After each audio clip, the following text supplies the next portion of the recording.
Yebo. Hayi injalo iJig. Are you ready to talk about lo mzali?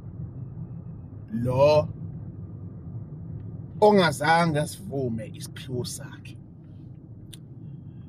Ngisho noma kuthiwa bekuyisiphiwo sokuthatha katha abulala abantu.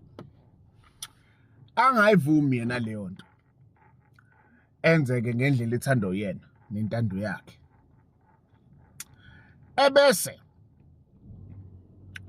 kuhamba iminyaka, asithi mhlawumbe ingane yakhe, asithi wena ingane yakhe noma enye ingane yakhe ke yabo.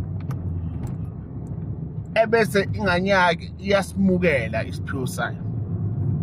Ebese kuqala kuvuka ulaka kuleyo mzali.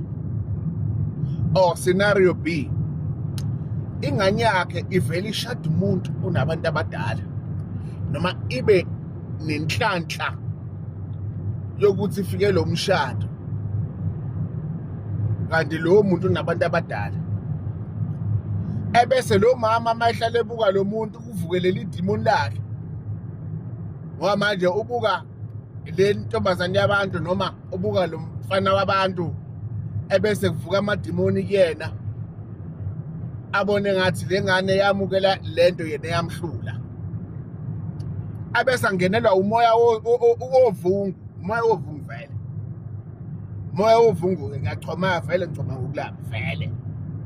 Angenelwe ahaqwe imimoya yovungu evunguzayo engahlambulukile.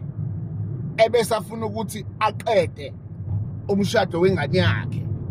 Azafuna ngathi lengane ngafa ngoba nakho edliwa 1 umona, 2 efise ngathi leza ilonda yena abanazi ekhula ngathi zingathwala ilengane le yakomunye umuzi engahlangeni naye.